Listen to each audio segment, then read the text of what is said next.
The views expressed in this podcast are those of the speakers and do not necessarily reflect those of MedPep or Physician Health Services. The advice given to Marie Curious has been individualized and may not apply to the listener. While Marie Curious is a real person describing both real and hypothetical events and situations, she is using a pseudonym for this series.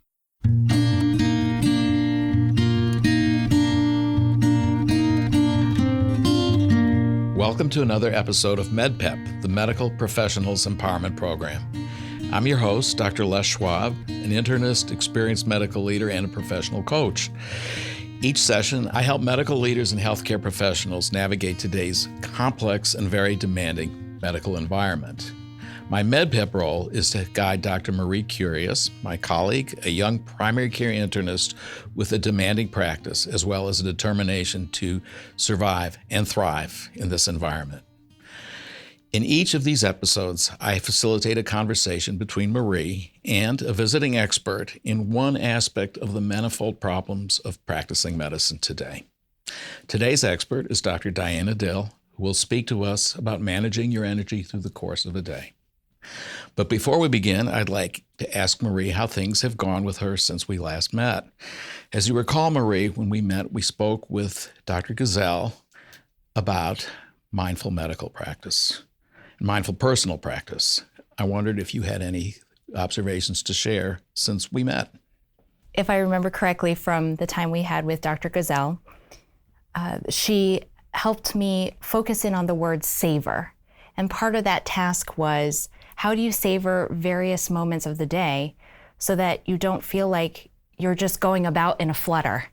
And what I chose to work on was thinking about the word savor as I drank water in between seeing patients, rather than just gulping it down in a fit of survival, in survival mode, so to speak.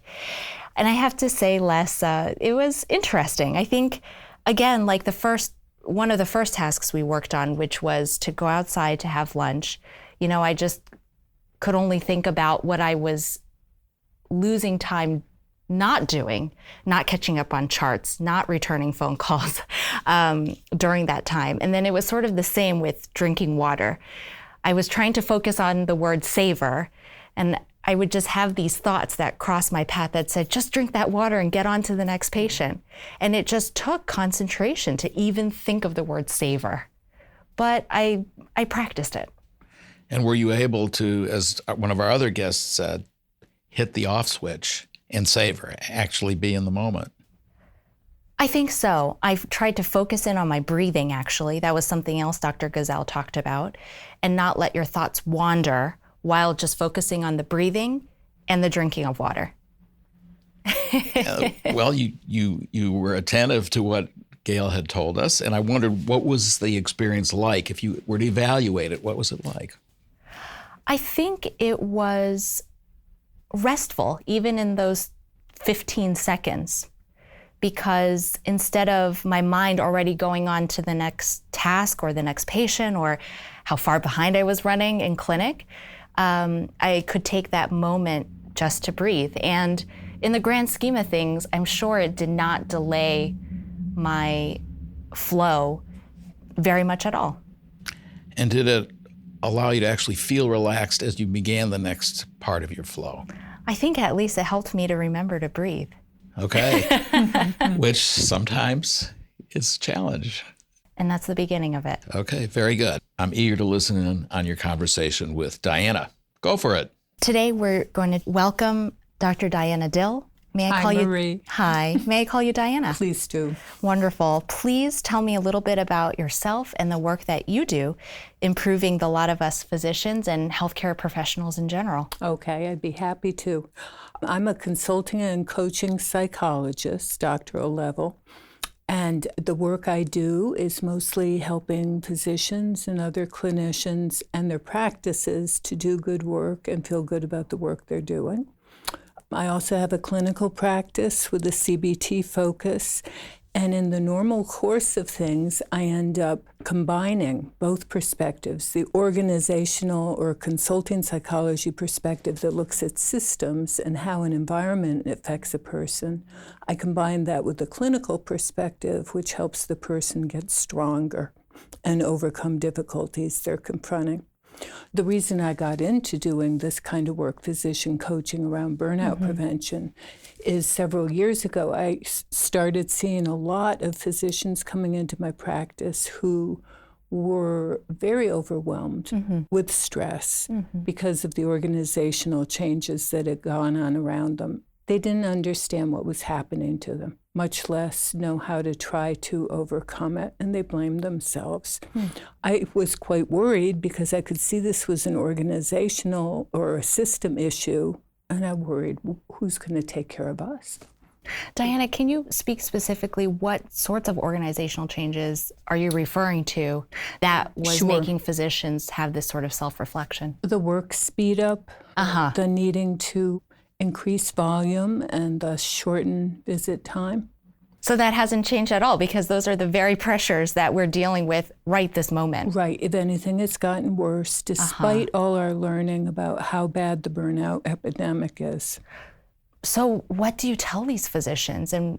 So I take the point of view that if people are educated about the problem they're confronting, they're going to be better equipped to solve it somehow. And I teach them, here are the workplace issues that we know are involved in burnout.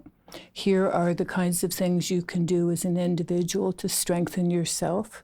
These are the kinds of things you could consider trying to push back to your organization to ask for to make your job more sustainable. Right. So it sounds like working from two perspectives. One is from the organizational level and giving feedback that way and trying to actually impact and change the system, which is something we've talked in brief before. And will yet be a focus of this series. We will talk about that. Good.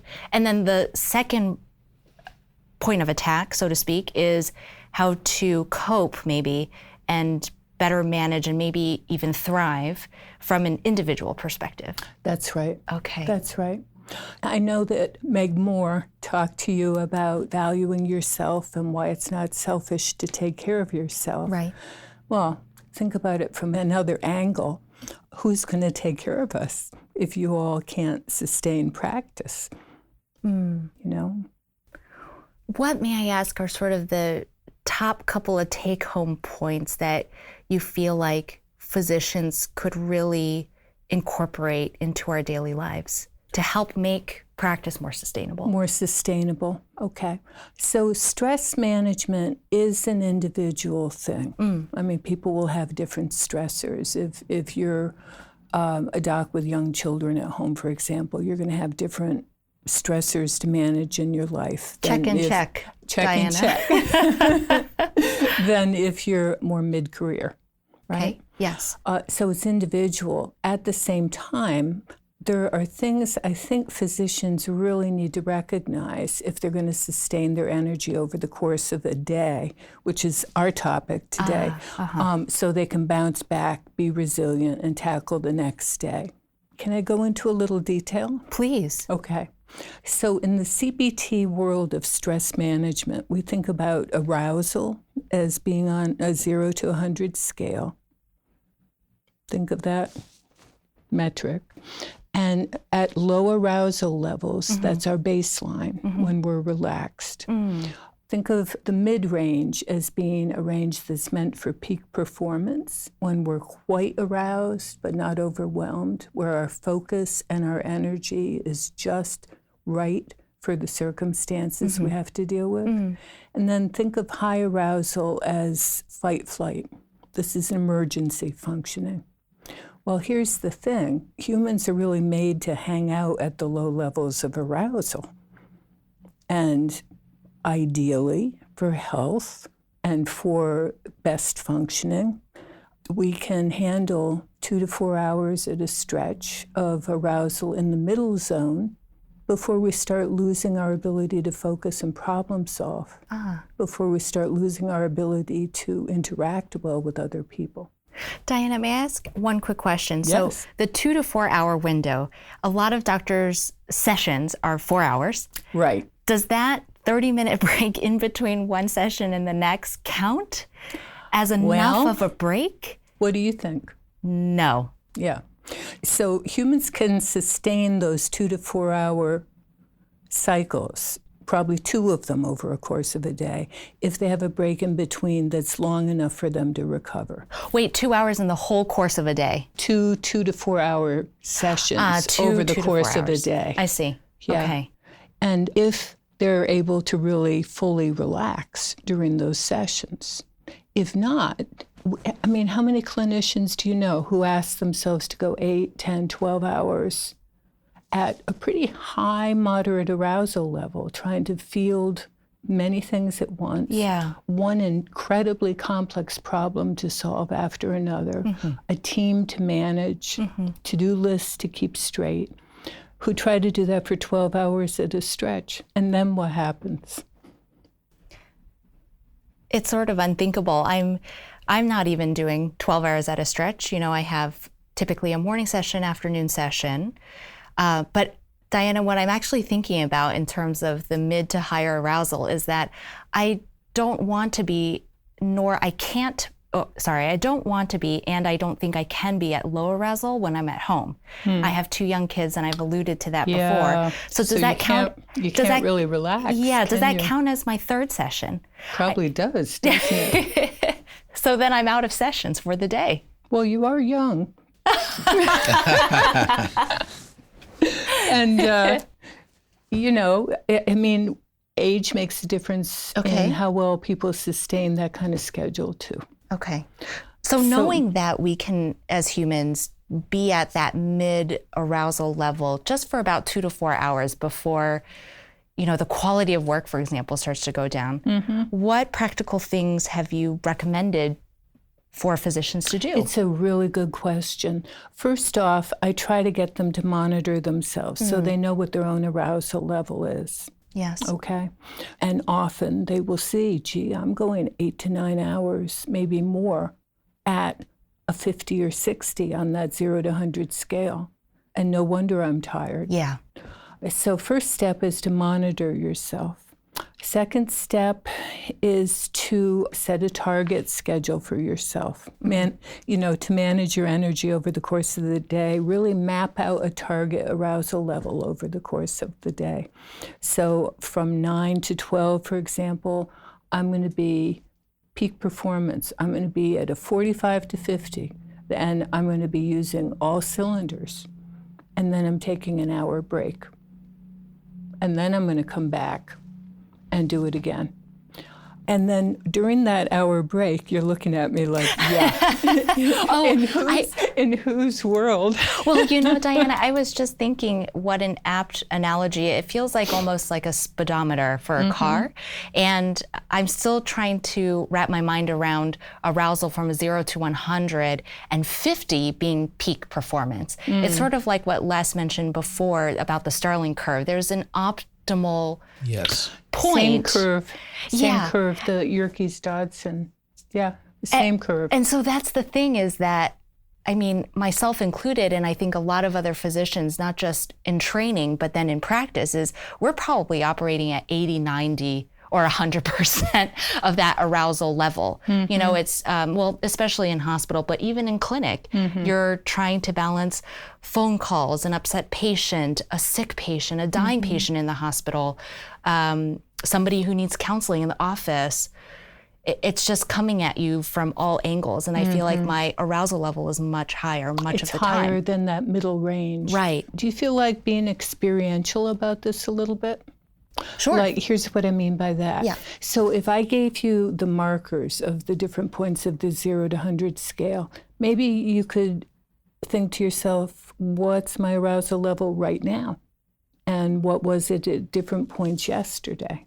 Would you want to try that? Yeah, I think that would be interesting. I think being experiential about our learning about this is the most effective way to go. Yeah. Okay, remember, under 40 is relaxed. Right. And usually our attention is pretty diffuse. We're not really focused on anything. And our muscles are relaxed. 40 is the threshold for becoming more alert, but not really alert, just alert. Now I'm paying attention. I'm noticing something. And then from 40 to 60, our arousal level goes up, again fueled by adrenaline to match what's needed. Okay. And we can be quite attentive and our muscles are really ready for whatever action we need to take, but they're not locked, okay? Then think about 60 as the threshold for moving over into alarm. And above 60 is really a pretty primitive range of functioning. It's meant to just support very vigorous action to save our lives. So, of course, physicians train to deal with emergencies all the time, right? And the training lets you do it on autopilot. You can do automatic activities, routines that you've practiced when you're over 60. You can't really think clearly. You can't solve problems or think outside the box very well. And Diana, just to clarify, when you talk about the muscles locking, you know, that I think a lot of people can understand that in real life. Our muscles tense up when we're on higher levels of arousal. Can this also apply to where we are in our sort of mind space or, how do I say, the emotional aspects? For example, if something personal happens in your life during a clinic day. Of course. Okay. Of course. Because we're one integrated human. Right. And we have one arousal system. It doesn't differentiate between work and home. But you see, as doctors, we've been trained from the get-go. You've got to separate your personal, your home life, whatever it may be, from your professional life. And there's a doctor brain and there's a non-doctor brain. Okay. And do you find, Marie, that sometimes you can focus and just be at work and sometimes you can't? Yes, both happen. Sometimes things are going on. Life is complicated, but when you get into the office, you sit down, you try to focus in on your patients, and you're able to go from one patient to the next and think about clinical problems. But let's say there's a huge event that happens. If a family member gets very sick suddenly, that just put me over one day, and I couldn't go back to clinic. Of course. It put you over into emergency functioning. Yes. It didn't feel like I was in emergency mode because I wasn't being very responsive. It was almost the opposite. I felt incapacitated. So that can happen also. In emergency mode, we can freeze, fight, flight, or freeze. Oh boy, especially I'm not a fighter then. I'm a freezer. you might be able to do any of those. I can run a code, but I can't get a phone call about a sick family member. So upsetting. Upsetting. So during 40 to 60, you notice that you can redeploy your attention. Yes. You have control over your attention. Right. But if you go over 60, you really are flooded and can't. Got it. How would you rate your own arousal level right now? I think I'm at a 50, 45, 50. I want to focus in on what you're saying and concentrate and try to learn and be responsive and attempt at eloquence, but I'm not the judge of that. You're concentrated. Exactly. Yep. And at the same time, you're pretty flexible and you're able to follow different directions of thought. Right. Yeah, that sounds right. Okay. And if I'm looking at your muscle tension, for example, I mean, most people can't see this, but when we do stress management, we train to be able to see this. If I'm looking at your tension level, 45 sounds right. So if you were going to use that as a benchmark for yourself, how did the course of your day go yesterday? So yesterday, I think when I come into the office, I try to get settled, and I was immediately approached by my medical assistant with a difficult patient on the phone. Okay. And so I ended up calling this patient, and I think I was 60, but we're getting into that zone where it was making me a little bit frazzled, and I didn't like being there, and I could feel that. The frazzled feeling is a sign of really going over the 60 and being overwhelmed, isn't it? Yeah. And it was more the trying to navigate how to counsel the patient and redirect them, and also soothe them and reassure them, because she was very unhappy with the way that our practice had handled something. And so that's very hard because it's not at all within my purview as a doctor, and it's hard to educate patients about that sometimes. There has to be the right time and place. Well, anyway, that happened. And then how do you think you'd rate your arousal during that? Well, the interaction definitely probably 65, 70. And that was about what time? It was first thing in the morning, so maybe 8 o'clock when I got in. Okay. And then how did things go from there? So from there, I stepped down in terms of arousal states, trying to reorient myself and then getting into my clinical day. Okay. So there I start to see patients. I definitely do feel like I'm probably in the 40s or 50s at that point, you know, and I know when I'm really at that sweet spot when I can close my notes as I go. That's a good sign. You can close your notes as you go. Oh, every doctor's dream. Right, exactly. And that's got to be peak performance, right, Les? It certainly is. Okay, so yesterday was that kind of day? Well, initially, but because, again, alluding to, you know, the sick family member, this is maybe one area that I could actually get some of your expertise is the ubiquitous cell phone. Okay, so I don't carry it with me. It sits in my office, but in between patients, I do go into my office. And because of this ongoing medical situation right now, I've been anxiously checking my cell phone in between because there are updates and they could be dramatic. That causes me to go into a slightly higher arousal state. Isn't that interesting? So regardless of what you hear, checking raises your anxiety. And for that reason, you know, you may want to try to protect yourself a little bit more and isolate when you check it. That's right. And so I found that, Diana, it was distracting and it was hard to bounce back and get back into doctor mode, you know, thinking about my patients and going on with the flow of the day. So I have put my phone away, you know, locked it away. What a good idea. Right. What a good idea. Okay. But then there's always that nagging thought in the back of your head, what if? What if there's that emergency? And sometimes in this situation, I don't know how to let that go. But at least I'm not checking my phone. It's pretty challenging, isn't it? Yeah. I don't know if I have an answer for you about that one, other than trying to not let it flood you every minute. Right. You know, if you can isolate when you're vulnerable to the fear that comes up when you check your phone. Right. It might be easier on you. How long was your first session yesterday? First session was maybe 3.5 hours. Okay. So not too long. And how did you feel at the end of that session? Tired, a bit depleted. I did go outside. I think it ended up being 8 or 9 minutes. Okay. But I did have my lunch. I didn't just inhale it. I tried to focus on my breathing. So back to taking care of yourself. Yeah, so that was nice. And I think arousal level at that time probably dropped to 20 maybe, 30. Oh, excellent. Marie, that's excellent. So the reason I usually recommend that people take an hour break is it can be really hard to transition from the 50s down into a restful zone. Right. Our mind stays really busy unless we do something to help it along. But it sounds like you know what to do. You've learned some tricks. Maybe that isn't entirely accurate then. I thought 20 or 30 because I was sitting outside and breathing, but my mind was still thinking about clinic. What was your experience of yourself? I think it's getting better. Before I had a hard time focusing my thoughts in on just the breathing or the eating or being outside, but it's coming. It's coming along. It's getting easier to do. It does take practice. Right. You'll get faster with practice. I've got to get faster because I only have 5 minutes, Diana.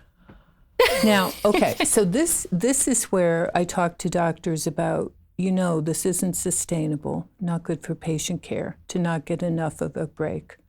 And I encourage people to use that knowledge to try to push for a better workplace for themselves.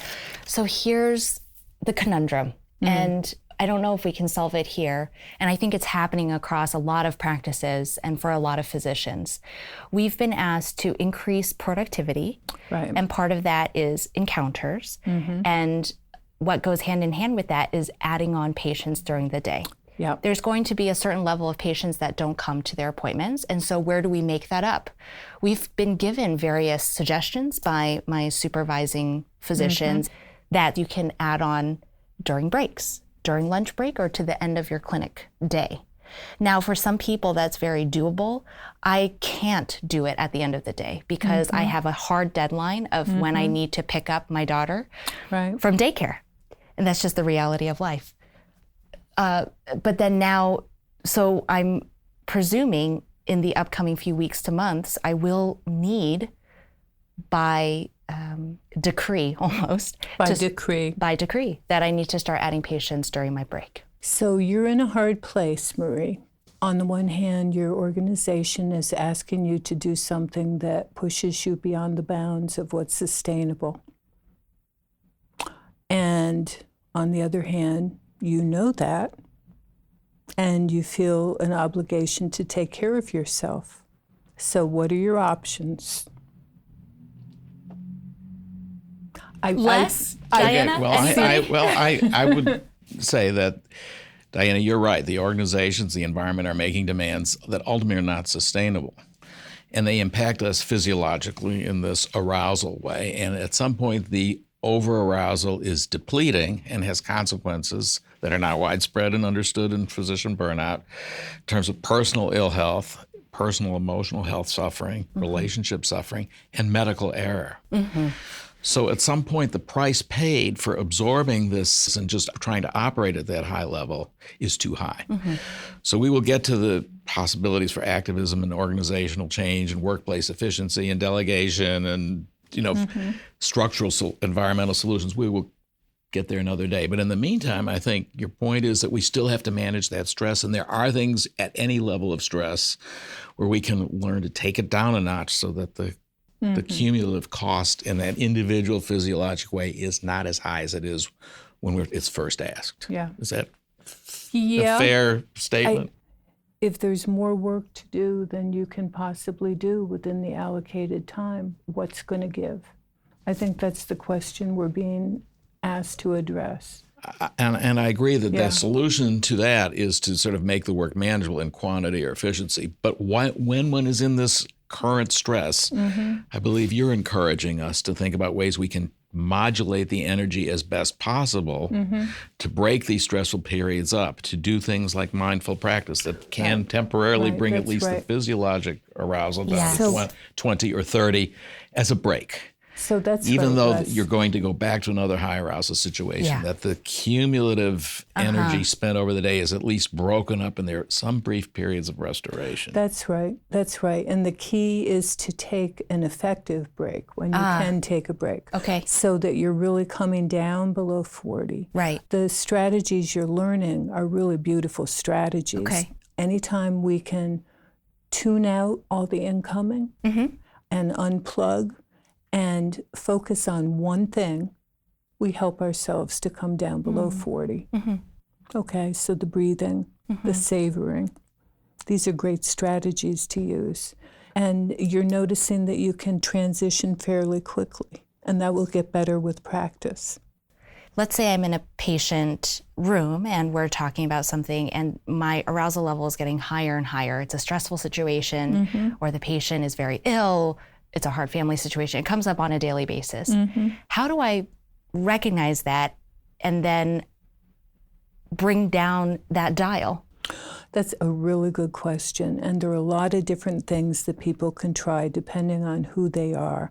Some of the ways you can try to manage yourself are by soothing your body, like with deep breathing. Some of the ways you can try are with soothing your mind, like trying to focus on one thing at a time. Or to try to reduce the demand on yourself. Like sometimes it feels like you must do everything perfectly right away. Well, sometimes that's true. And other times, some of the pieces of what you're trying to do with your patient can wait and schedule another appointment, for example. Especially if there's distress. There may be need for another patient counseling encounter in a week, for example. Right. I think there are a variety of different strategies you could use. And the person like you, Marie, is going to be best equipped to do that if they're able to monitor their own arousal level and see when they're going too high and try to start deep breathing or whatever strategies they've developed to help themselves with this.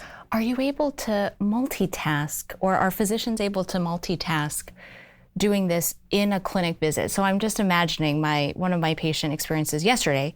I was sitting with my patient who's incredibly anxious, very, very anxious. And you know that energy, you absorb that. Yeah. So I'm sitting face to face with him. I don't know if I could start, and I'm looking at Les, just imagining, could I start deep breathing? Yes, you could. I could. Would that be really obvious? Not necessarily. Try it.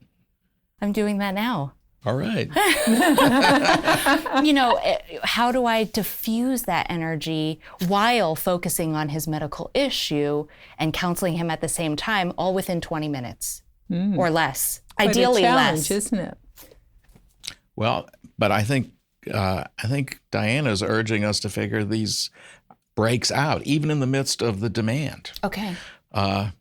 And I think some of this could be the sort of invisible timeout that you're taking with the deep breathing. It doesn't need necessarily to slow the conversation down.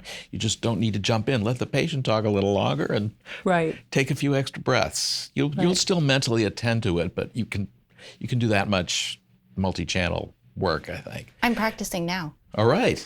Really well done. Yeah, absolutely. And I think so Diana's also brought up another tool, which is reframing. Like, I'm getting all this energy. I notice I'm getting all this anxious energy. The patient's anxious. I'm not really. Do I have to be anxious? Is there another thing I can do, like find a time to address her anxiety?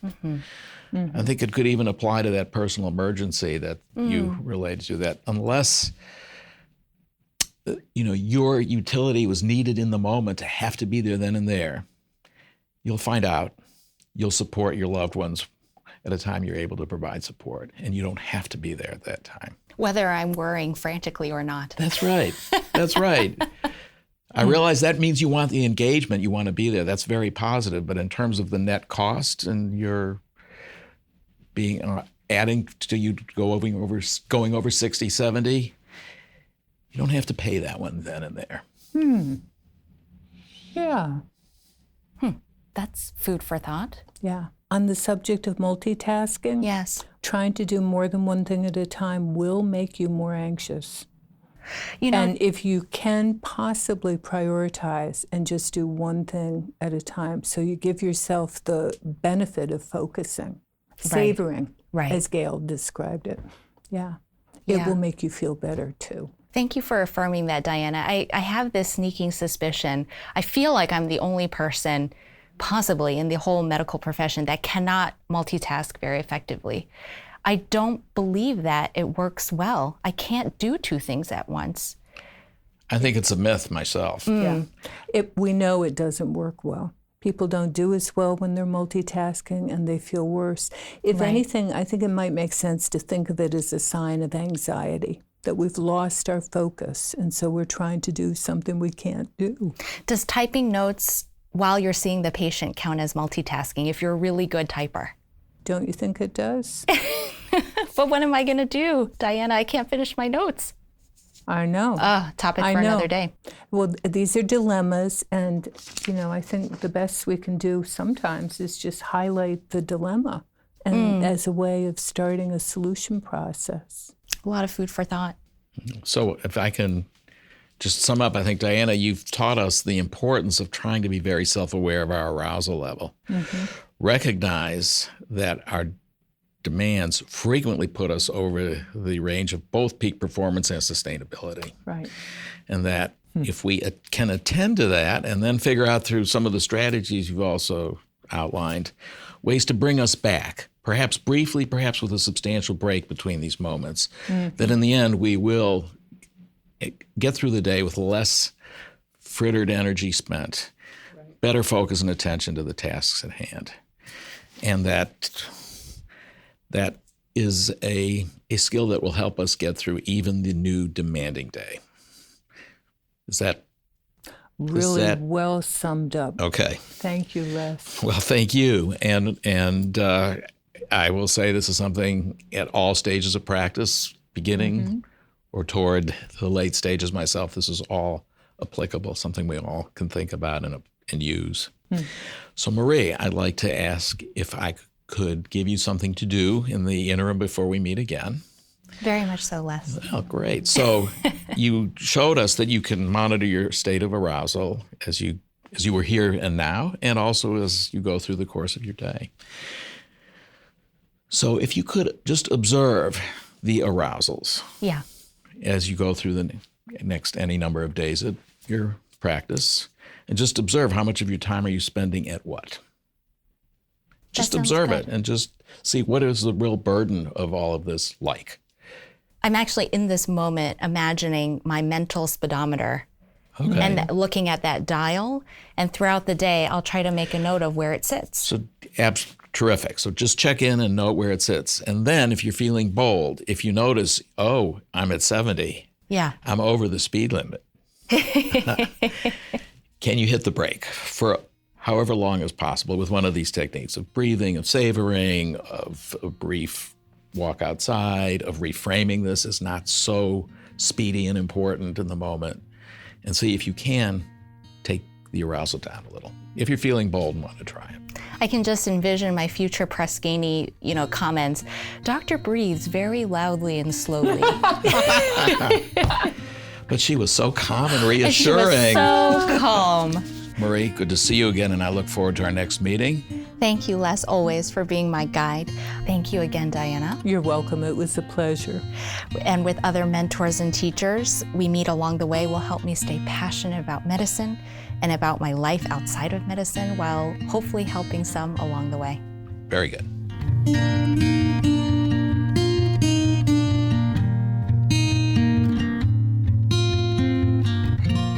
If you have a question or a comment about today's program, email us at feedback@medpep.org or simply visit us at medpep.org. And now, here's a few words from MedPep's founder, Steve Edelman. This is Dr. Steve Edelman, creator of MedPep, the Medical Professionals Empowerment Program, and director of PHS, Physician Health Services, a charitable subsidiary of the Massachusetts Medical Society. Our mission is to promote the well-being of health professionals. Many thanks to our seeker, Dr. Marie Curious, to our guide, Dr. Les Schwab, and to our wonderful group of guest experts. Hats off to project leader Dr. Jaydev Dasgupta, audio producer Douglas Stevens, guitardiologist Dr. Susie Brown, and to the staff and board of PHS. Please visit and connect with us at medpep.org for CME info, faculty bios, and additional empowerment resources.